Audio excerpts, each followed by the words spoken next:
Boa mensagem.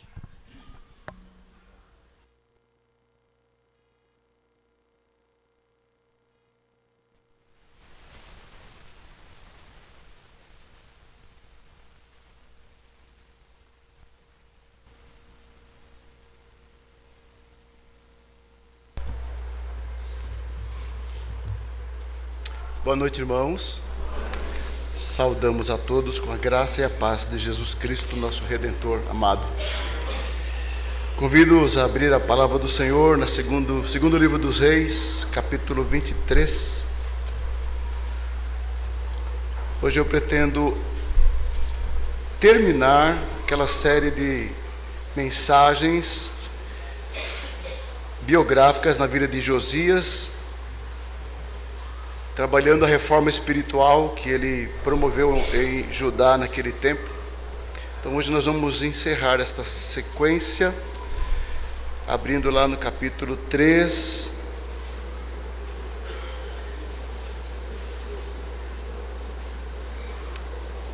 do livro dos 23 do livro dos Reis, versículo 4 em diante.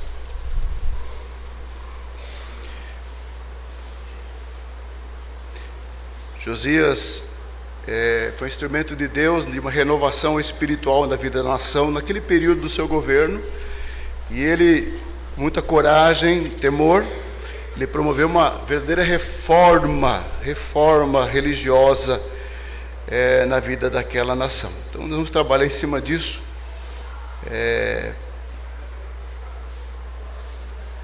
com o seguinte tema: nunca é tarde para mudar. Nunca é tarde para fazer diferença. Vai pensando nisso enquanto nós vamos trabalhando o texto.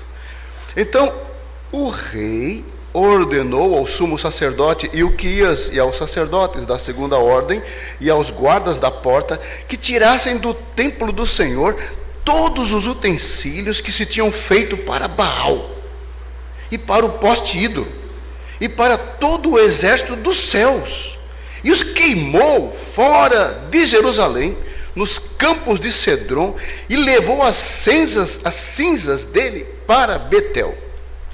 Também destituiu os sacerdotes que os reis de Judá estabeleceram para incensarem sobre os altos na cidade de Judá e ao redor de Jerusalém, como também os que incensavam a Baal, ao sol e à lua, e aos mais planetas, e a todo o exército dos céus.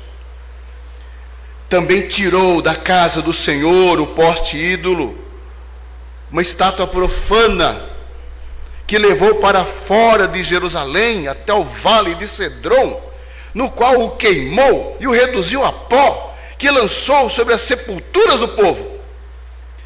Também derribou as casas da prostituição cultual que estavam na casa do Senhor, no templo, onde as mulheres teciam tendas para o poste ídolo. A todos os sacerdotes trouxe da cidade de Judá e profanou os altos que os sacerdotes incensavam, desde Geba até Berseba, e derribou os altares das portas que estavam à entrada da porta de Josué, governador da cidade, a mão esquerda daquele que entrava por ela. Mas os sacerdotes dos altos não sacrificavam sobre o altar do Senhor em Jerusalém, porém comiam pães asmos no meio dos seus irmãos. Faziam tudo errado. Tudo errado. Também profanou a Tofete, que está no vale dos filhos de Rinom, ao sul de Jerusalém, para que ninguém queimasse a seu filho ou a sua filha como sacrifício a Moloque. Veja o que eles estavam fazendo: a um deus pagão, sacrificando suas crianças. Também tirou os cavalos que os reis de Judá tinham dedicado ao sol, à entrada da casa do Senhor, perto da câmara de Natã-Meleque, o camareiro, a qual ficava no átrio, e os carros do sol queimou. Também o rei derribou os altares que estavam sobre a sala de Acás, sobre o terraço, altares que foram feitos pelos reis de Judá, como também os altares que fizera Manassés, o seu avô, nos 2 átrios da casa do Senhor, dentro do templo, e esmigalhados os tirou dali, e o lançou pó deles no ribeiro de Cidrom. Tinha que ter coragem para fazer isso. Era muita coisa para ser feita, muita idolatria no meio do povo. Versículo 13: o rei profanou também os altos que estavam defronte de Jerusalém, à mão direita do monte da destruição, os quais edificara Salomão. Vocês lembram dele? Na época dele, ele caiu em desgraça, porque ele vai fazer o seguinte: vai construir, edificar para Astarote, abominação dos sidônios, e para Quemos, abominação dos moabitas, e para Milcom, abominação dos filhos de Imon. Já tinha 300 anos que havia altares para esses ídolos que Salomão deixara. Mas Josias estava determinado. Semelhantemente, fez em pedaços as colunas e cortou os postes ídolos, e o lugar onde estavam encheu ele de ossos humanos. Continua. Também o altar que estava em Betel, já não é em Judá, é em Israel. E o alto que fez Jeroboão, filho de Nebate, que tinha feito pecar o povo de Israel, esse altar, junto com o alto, o rei derribou. Destruiu aquele altar, reduziu a pó o seu altar e queimou a estátua profana, o poste ídolo.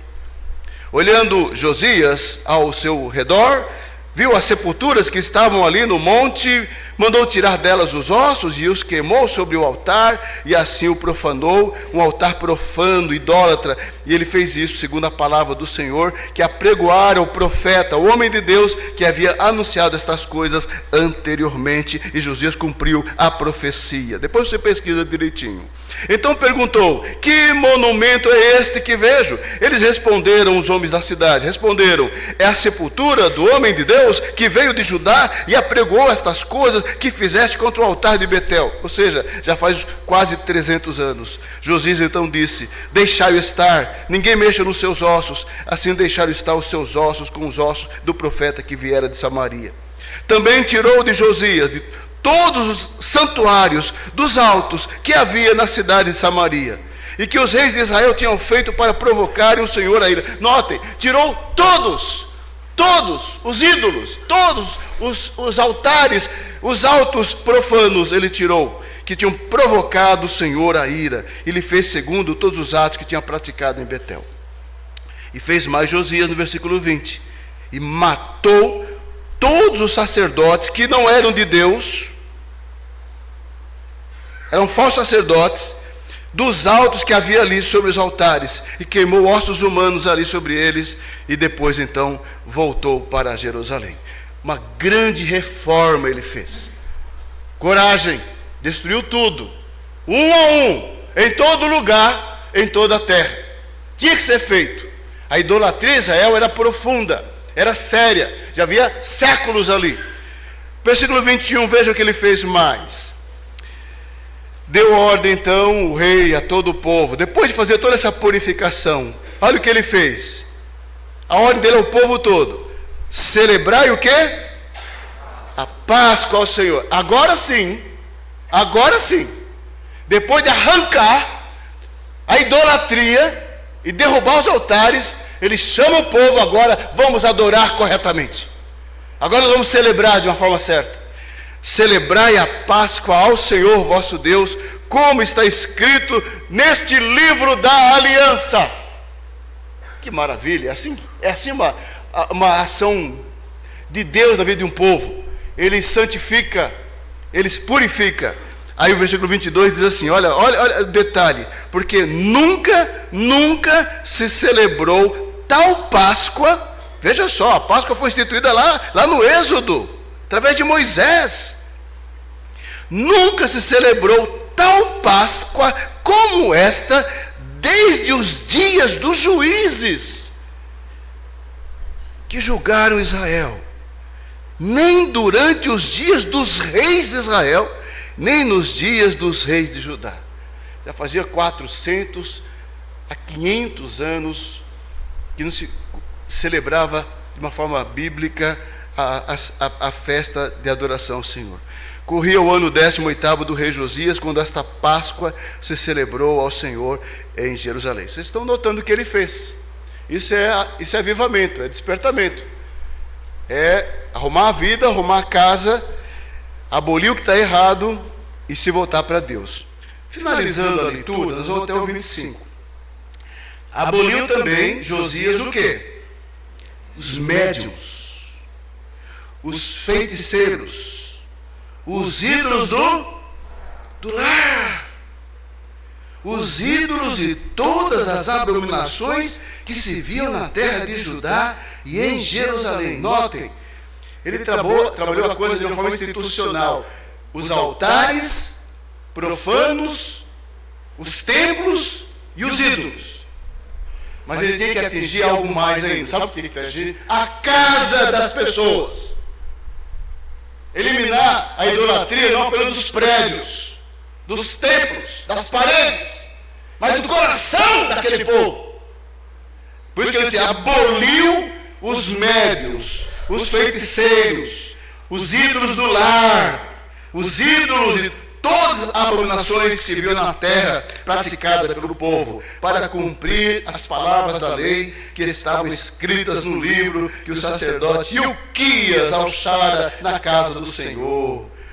Antes dele, aí eu fecho com esse versículo, antes dele não houve rei que lhe fosse semelhante, que se convertesse ao Senhor de todo o seu coração e de toda a sua alma e de todas as suas forças. Não houve rei como ele. É o registro da palavra. E depois dele nunca se levantou outro igual. Maravilhoso, né? Maravilhoso. É empolgante, é desafiador. Só a leitura dessa passagem. Vamos orar ao nosso Deus. Vamos falar com Deus mais uma vez, rogando que Ele fale ao nosso coração nessa noite, através desse texto tão precioso. Vou pedir a Thaís, nossa irmãzinha, que nos conduz essa palavra de oração ao Senhor. Deus, estamos aqui na Tua casa, Senhor, te prestando culto. E agradecido, Senhor, porque o Senhor já tem falado ao nosso coração, Pai. Amém. Que o Senhor esteja usando o nosso pastor para trazer a Tua mensagem para nós, Pai. E que os nossos corações estejam abertos, os nossos ouvidos atentos para ouvir a Tua voz, Senhor. Que o Senhor fale ao nosso coração, Pai, e traga mudanças de vida, Senhor. Traga santificação, Pai. Traga o que o Senhor quer fazer em nós, Pai. Para que a Tua igreja, Senhor, cresça, para que nós nos desenvolvamos, Senhor, em Ti, Pai. É o que nós te pedimos em nome de Jesus. Amém. Amém, amém. Amados, nunca é tarde para mudar. Nunca. E nunca é tarde para fazer diferença. Josias nasceu numa época muito difícil. Muito difícil. A situação em Judá, no seu povo, no meio do seu povo, era terrível. Espiritualmente terrível. Era um desastre. Desastre. Vocês notaram a leitura? A idolatria estava estabelecida ali na terra. Todo mundo estava adorando algum outro Deus em todo lugar. Em toda casa. Em toda a terra, até dentro de casa, médios, feiticeiros, feitiçaria, magia, astrologia, para todo lado. A coisa era feia. E esse menino, nós lembramos da primeira mensagem, esse jovem rei, separado e escolhido por Deus já na sua juventude, ele era diferente. Josias era diferente. E ele pegou aquela bomba, pegou aquela situação, pegou aquele quadro terrível, espiritual, moral, social. Mas ele, pela graça de Deus, ele fez diferença. Porque Deus sempre deixa uma chama acesa no meio do seu povo. Deus sempre deixa alguém que não dobra os seus joelhos para Baal. Ele disse isso para o profeta Elias, que estava lá, cabisbaixo, achando que estava sozinho. E Deus falou, não, nunca faltarão pessoas que rejeitem a idolatria e o paganismo. Então Josias foi usado por Deus nessa época. O seu avô, Manassés, governou 55 anos. E foi um dos piores reis do seu povo. Ele trouxe idolatria, altares, para todo lado. O que você viu de ruim aqui, sacrifícios a ídolos pagãos, sacrifício de crianças, sacrifício de seres humanos. Era assim o quadro em que Josias pegou. Você está achando ruim a sua vida, achando que você está difícil, que os tempos estão... Você não sabe de nada. É só a gente ouvir a palavra de Deus e ver que não tem um servo de Deus que teve vida fácil. Não teve vida fácil. Então, Josias foi usado por Deus, ele começou a fazer uma mudança na vida do povo. A palavra de Deus foi encontrada, nós falamos em mensagem anterior, foi achada no templo. Um trecho da palavra foi encontrado no templo. Estavam reparando o templo, encontraram um manuscrito. Vejam como estava longe aquele povo de Deus. Quando o povo deixa entrar em idolatria, paganismo e tudo mais, o povo se afasta de Deus. Se afasta. E quando se afasta de Deus, é pecado sobre pecado. Quando o homem se afasta de Deus, é pecado, pecado e pecado. Vai do mal para o pior. E a palavra de Deus estava escondida. Quando acharam a palavra, trouxeram ao rei, leram a palavra, o coração daquele jovem piedoso foi inflamado pelo Espírito Santo de Deus. Foi reabastecido, foi encorajado. Esta é a palavra, esta é a lei. Essa lei tem que ser cumprida em Israel. E ele teve a coragem de se levantar e falar, nós vamos cumprir esta palavra. E chamou o povo, e reuniu o povo, e fez um pacto novamente com aquele povo diante de Deus. Um pacto de renovação, de abandono do pecado, e de servir ao Senhor, ao Senhor. E assim que Deus faz, amados. Nós não podemos ser vencidos pela pressão de um mundo sem Deus. Em nome de Jesus. Nós não podemos ser derrotados, derrubados com a cultura global que nós temos, secularizada, sem Deus. Uma cultura materialista. Uma cultura que despreza Deus, que rejeita Deus. Você é crente. Nós temos que resistir ao mundo. Nós temos que ser agentes de Deus para mudar o mundo. E não sermos transformados pelo mundo. E não sermos mundanizados. Não é trazer o mundo para a igreja, nem trazer o mundo para a nossa casa, nem trazer o mundo para a nossa família. Nós temos que reagir. É o que Deus quer de nós.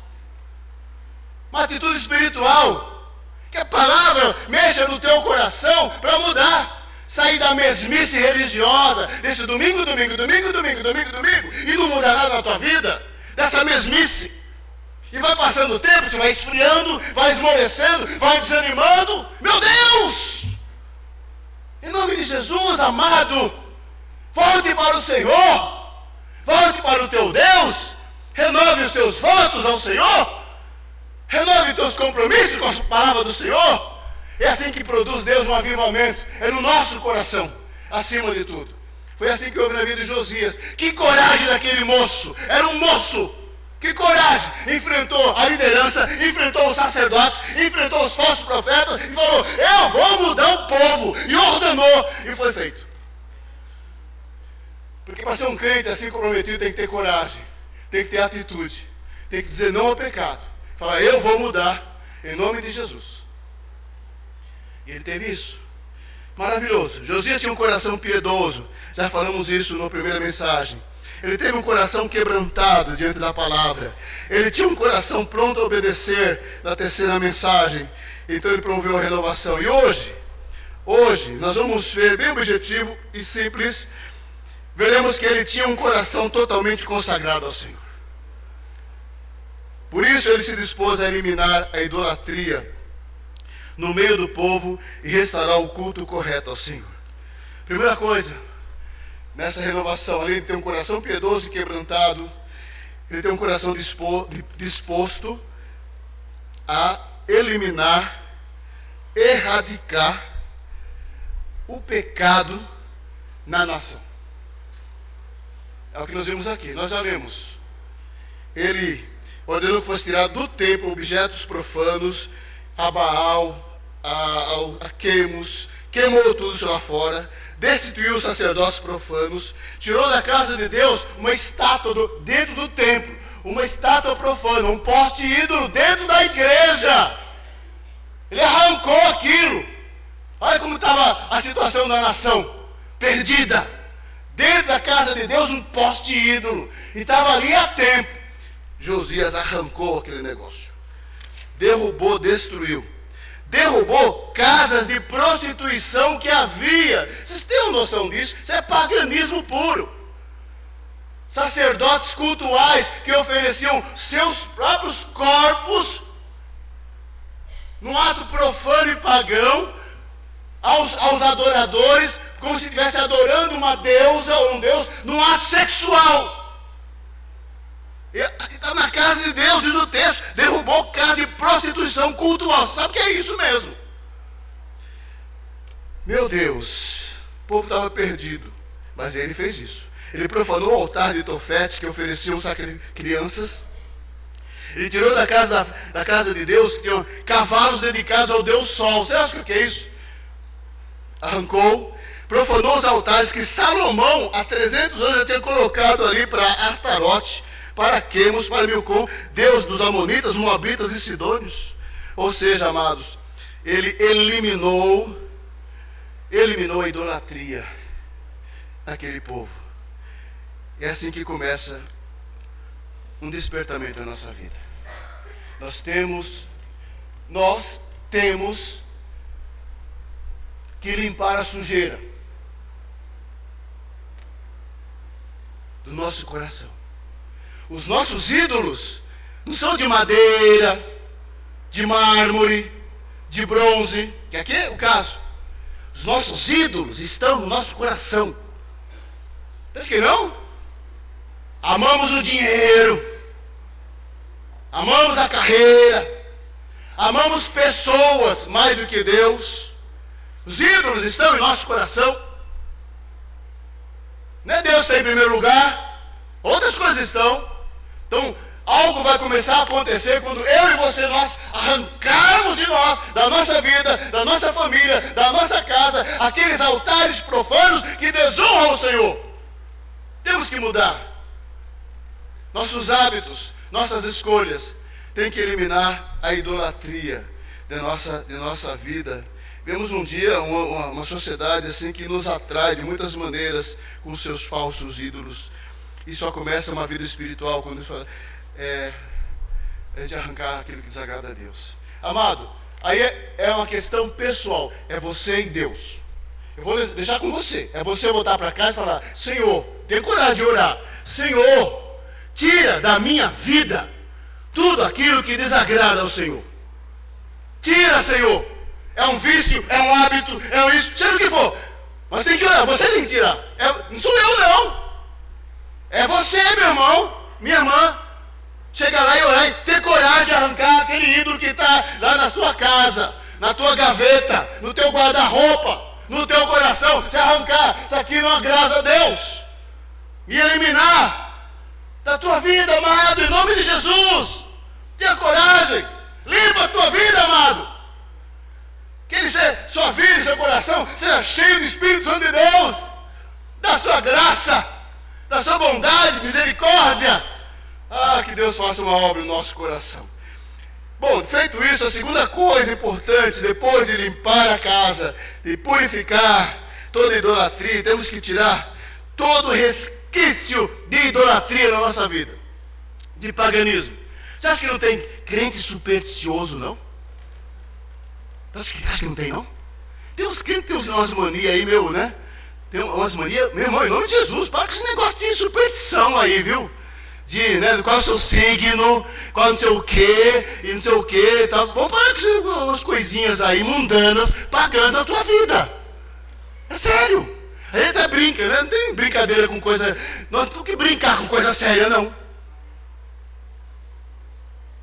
Tem que ter espaço na nossa vida, né? Que não seja Deus, sua palavra, seu poder, sua graça, sua soberania. Tem que fazer isso. A segunda coisa, depois disso, de tirar todo o altar, quebrar as estátuas, quebrar tudo, depois de tudo isso, sabe o que vai acontecer?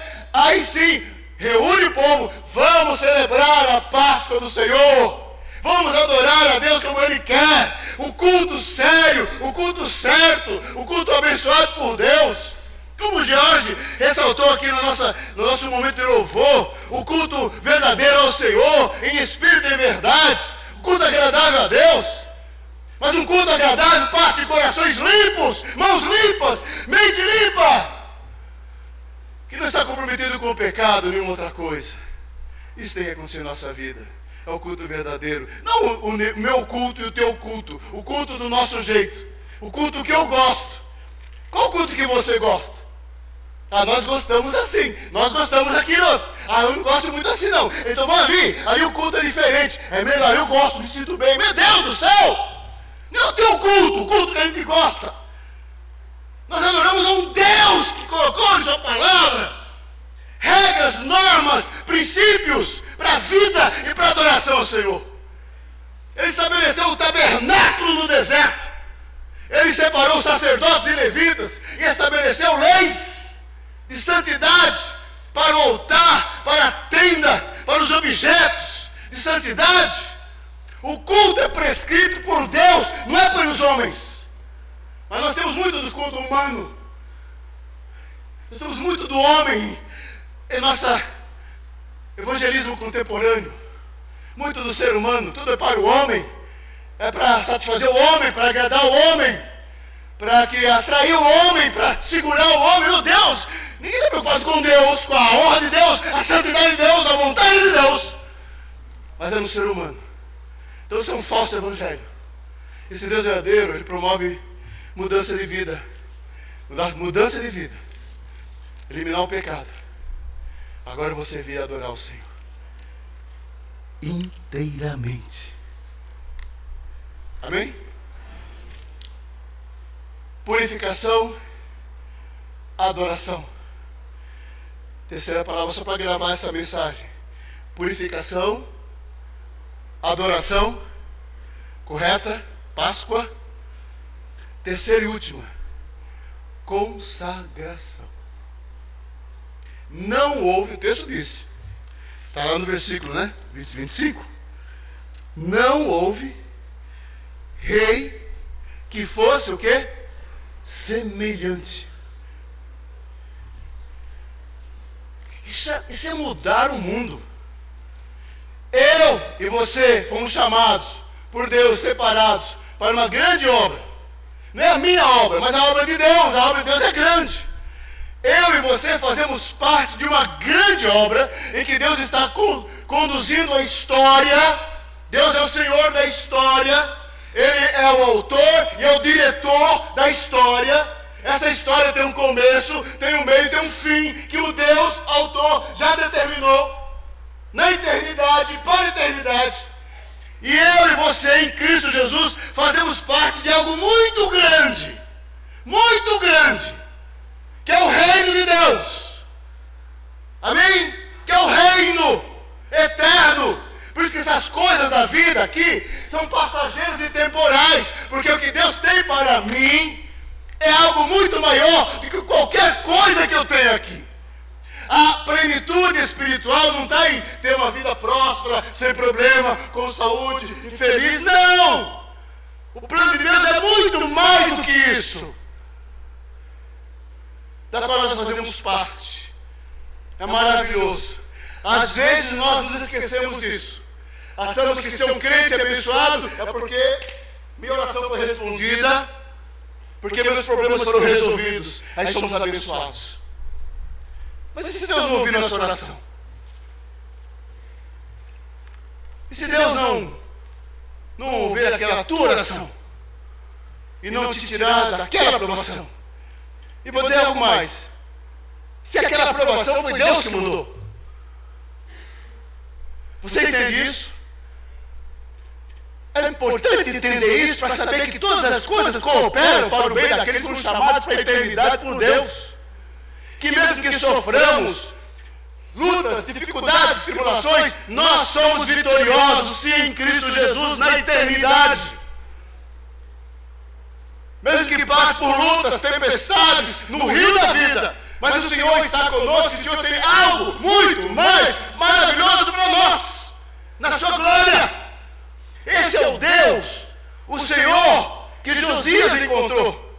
A esse Deus eu devo obedecer. E obedecendo, eu vou tirar e quebrar os altares. Não importa o que os homens digam, eu vou quebrar os altares.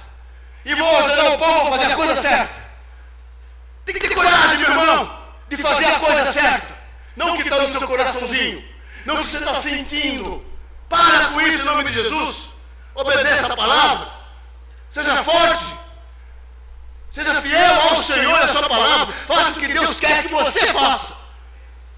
Não fique manipulando Deus aí com seus pedidos de oração. Manipulando. Como se Deus fica manipulando a sua vida, mudar. Não, consagre a tua vida ao Senhor.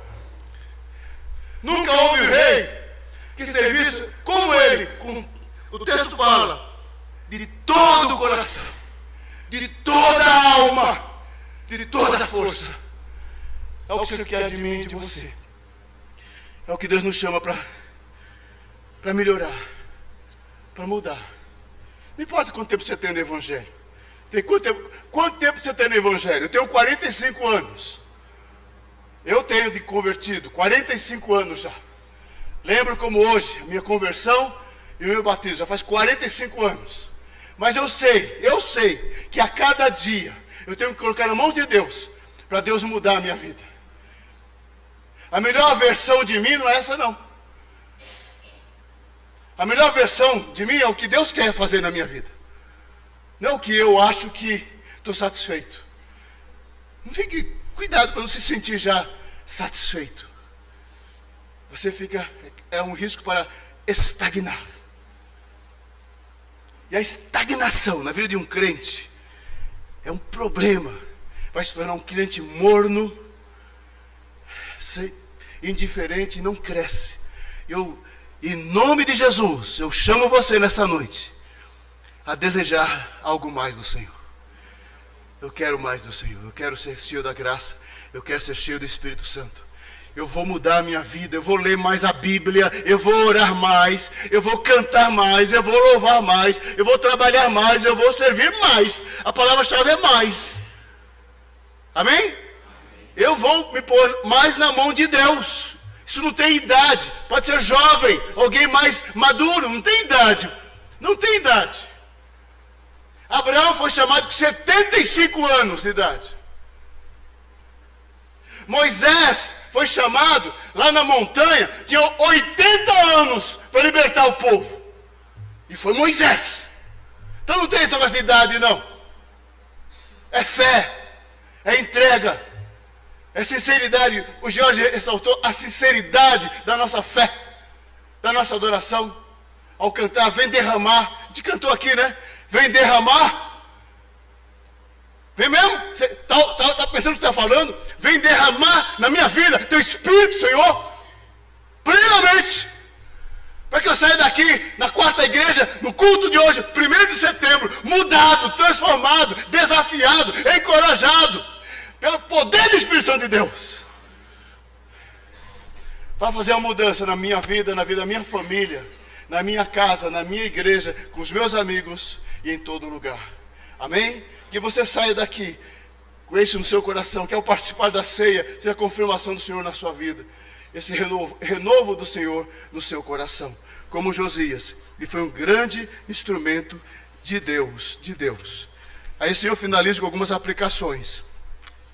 Devemos eliminar completamente de nossas vidas todos e quaisquer vestígios de idolatria, de superstição, de magia, qualquer aproximação com o paganismo.